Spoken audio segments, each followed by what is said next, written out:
Le président Monson m'a demandé d'être la première oratrice ce soir. Après mon discours, le chœur chantera « Nous, sœurs en Sion ». Ensuite, sœur Sylvia H. Allred, première conseillère dans la présidence générale de la Société de secours, nous adressera la parole. Elle sera suivie par sœur Barbara Thompson, deuxième conseillère dans la présidence générale de la Société de secours. Après le discours de sœur Thompson, le chœur et l'assemblée chanteront « Quel fondement ferme ».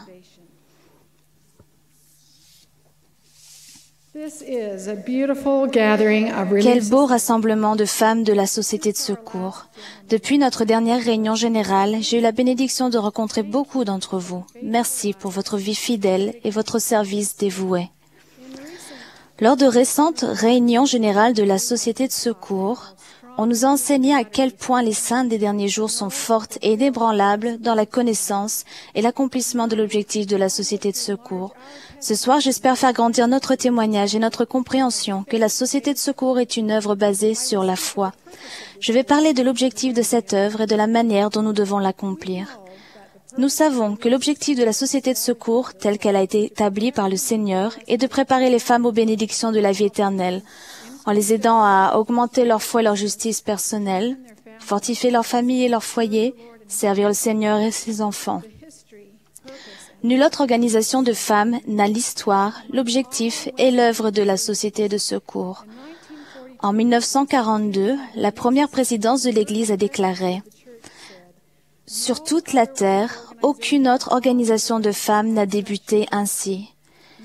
Les membres de la Société de secours ne doivent pas permettre à des intérêts hostiles ou compétitifs, de quelque nature qu'ils soient, de les détourner de leurs devoirs, obligations, privilèges, honneurs, possibilités et accomplissements dans cette grande société. Si notre appartenance à la Société de secours est si importante, nous devons savoir ce qui nous rend différentes de tous les autres groupes ou organisations de femmes. Tout ce que nous faisons à la Société de secours a de l'importance parce que notre Père Céleste et son Fils Jésus-Christ sont apparus à Joseph Smith et ont rétabli par son intermédiaire la plénitude de l'évangile de Jésus-Christ sur la terre. La Société de secours fait partie de ce rétablissement. Joseph Smith, le prophète, a défini l'objet de la Société de secours et a enseigné leurs objectifs aux sœurs, tout comme il a enseigné aux dirigeants de la prêtrise de Kirtland et de Nauvoo ce qu'étaient leurs objectifs et leur œuvre. Notre organisation continue d'être dirigée par des prophètes, des voyants et des révélateurs.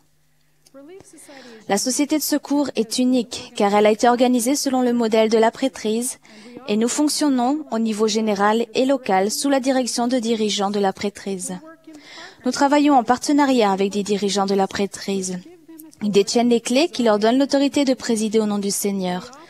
Nous fonctionnons à la manière de la prêtrise, c'est-à-dire que nous cherchons, recevons et suivons la révélation. Nous prenons des décisions en conseil et nous nous efforçons de prendre soin de chacun individuellement. Tout comme la prêtrise, notre objectif est de nous préparer aux bénédictions de la vie éternelle en faisant et en respectant des alliances. Par conséquent, comme pour nos frères qui détiennent la prêtrise, notre but consiste à apporter le salut, à rendre service et à devenir un peuple saint. Boyke Packer a enseigné « Les responsabilités de la Société de secours sont très vastes.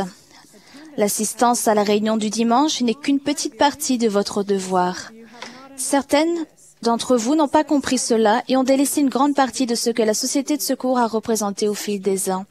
La solidarité entre sœurs et ses aspects charitables et pratiques. Il a expliqué, le prophète Joseph nous a dit que la Société de secours est organisée selon le modèle de la prêtrise. Lorsqu'un homme détient la prêtrise, il doit lui être totalement dévoué et loyal. L'appartenance à la prêtrise magnifie l'homme et le garçon. Où qu'il soit, quoi qu'il fasse, quelles que soient les personnes qu'il côtoie, il est attendu de lui qu'il honore sa prêtrise. Sœurs, si vous suivez ce modèle, vous servirez votre organisation, votre cause, la Société de secours. Le service dans la Société de secours magnifie et sanctifie chaque sœur. Vous ne devriez jamais perdre de vue votre appartenance à la Société de secours. Notre objectif clairement exposé, il s'ensuit naturellement qu'il y a une bonne façon de remplir nos responsabilités. Voyons maintenant brièvement comment est organisée l'œuvre de foi de la Société de secours. Le temps est l'un des biens les plus précieux que nous ayons tous. La plupart des femmes ont de nombreuses responsabilités et jamais assez de temps pour faire tout ce que leur cœur et leur esprit voudraient. Nous témoignons du respect au Seigneur et aux sœurs lorsque nous utilisons le temps de la Société de secours de manière inspirée.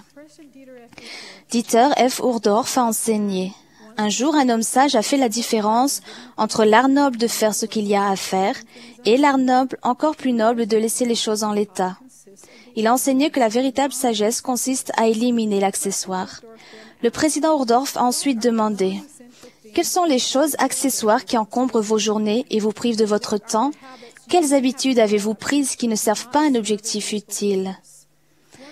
Quelles sont les choses non terminées ou non commencées qui apporteraient force, sens et joie à votre vie? » Nous pouvons appliquer ces questions à toutes les réunions et activités de la Société de secours. Nous tenons la réunion hebdomadaire de notre organisation le dimanche, lors des 3 heures de réunion habituelles. Il est impressionnant de penser que chaque dimanche, dans le monde entier, des milliers de groupes de sœurs se rassemblent pour faire grandir leur foi, fortifier leur famille et coordonner leurs efforts pour apporter du soulagement aux autres. Nos réunions dominicales ne durent que 50 minutes. Nous commençons donc en nous occupant des affaires importantes qui nous aideront à être plus unis et plus efficaces dans notre œuvre. Nous traitons nos affaires d'une manière brève, digne, organisée et conforme à qui nous sommes et à ce que nous devons faire. Les sœurs qui assistaient aux premières réunions de la Société de secours recevaient des enseignements de la part de prophètes et d'apôtres.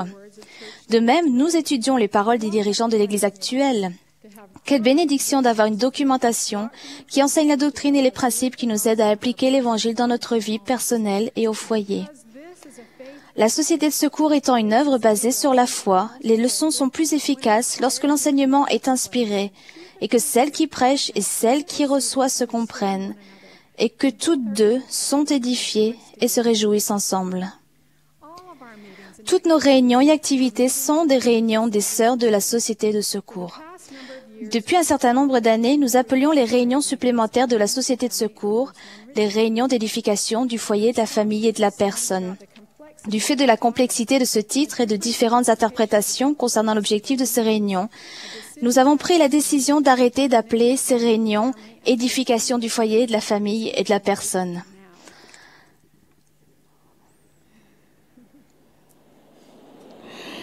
En conseil avec la première présidence et le collège des 12 apôtres, il a été décidé de désigner simplement toutes les réunions et activités de la Société de secours par le nom « Réunions supplémentaires de la Société de secours ».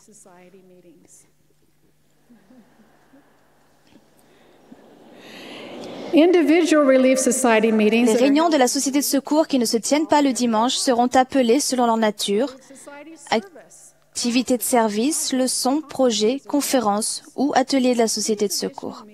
Ces réunions supplémentaires peuvent être des compléments précieux à l'enseignement du dimanche, particulièrement pour les sœurs qui servent à la primaire et aux jeunes filles ou qui ne peuvent pas assister aux réunions du dimanche.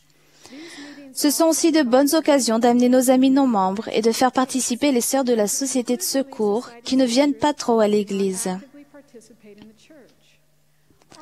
Cependant, les sœurs ne doivent pas avoir le sentiment que l'assistance à ces réunions est obligatoire. Sous la direction de l'évêque, la présidence de la Société de secours de paroisse peut utiliser ces réunions pour répondre à des besoins spirituels et temporels de personnes et de familles de la paroisse et pour renforcer la solidarité et l'unité.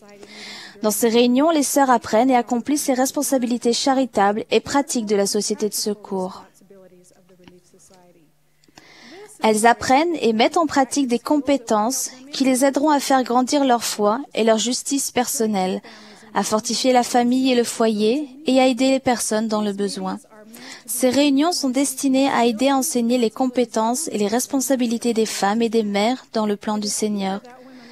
Les femmes apprennent et appliquent les principes de la prévoyance et de l'autonomie spirituelle et temporelle. Leur solidarité et leur unité augmentent également lorsqu'elles s'instruisent mutuellement et servent ensemble. La présidente de la Société de secours de paroisse supervise toutes les réunions de la Société de secours. Dans le cadre de cette responsabilité, elle s'entretient régulièrement avec l'évêque de la manière dont ces réunions peuvent répondre aux besoins des personnes et des familles de la paroisse.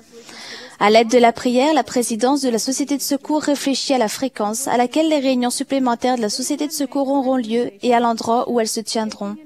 Elle fait une recommandation à l'évêque en tenant compte des disponibilités des sœurs, de leur situation familiale, de la distance et des frais de transport, du coût pour la paroisse, de la sécurité et d'autres circonstances locales. Les réunions supplémentaires de la Société de secours se tiennent généralement à un autre moment que le dimanche ou le lundi soir. Elles se tiennent généralement tous les mois, mais la présidence de la Société de secours peut recommander de le tenir plus souvent ou moins.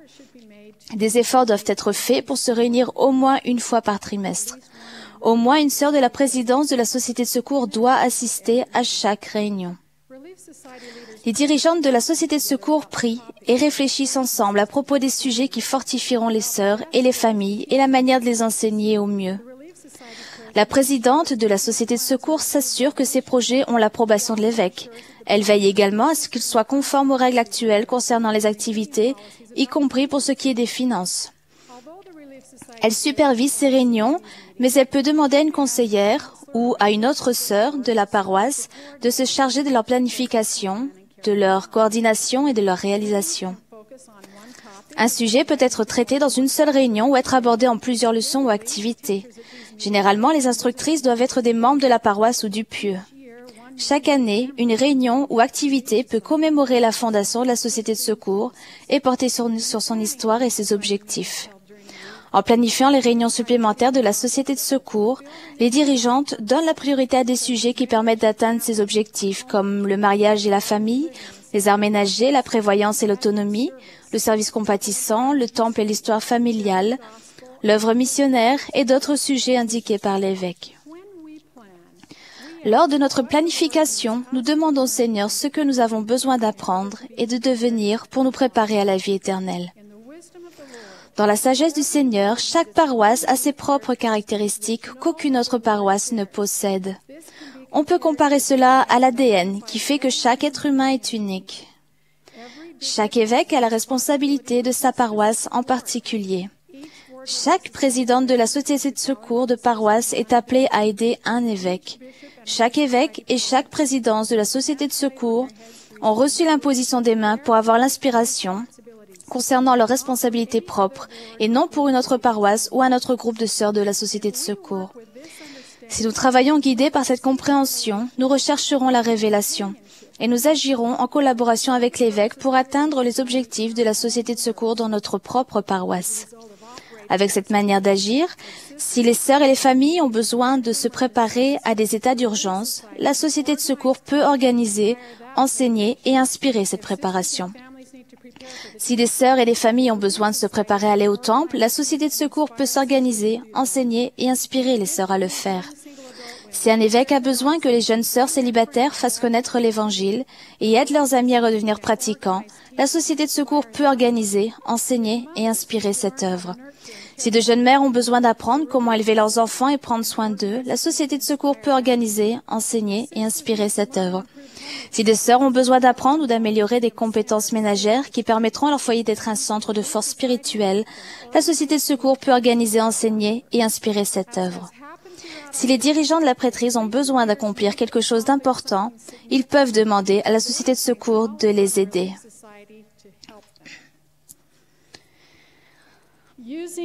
En utilisant comme il faut les réunions de la Société de secours, elle sera plus capable de réaliser de grandes choses avec les dirigeants de la prêtrise dans chaque paroisse. Comme l'a dit Joseph Smith dans les Doctrines Alliance, que nul ne les considère comme de petites choses, car beaucoup de choses qui ont trait au sein et qui sont encore dans l'avenir en dépendent. Vous savez, sœurs, que pendant une tempête, un très grand bateau tire très avantageusement parti du très petit gouvernail qui le maintient face au vent et aux vagues.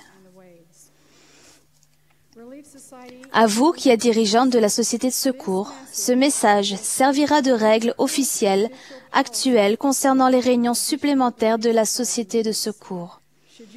Si, après avoir étudié ce message, vous avez des questions sur ce que nous avons enseigné ici, Veuillez tenir conseil dans votre paroisse et votre pieu pour découvrir les solutions dont vous aurez besoin.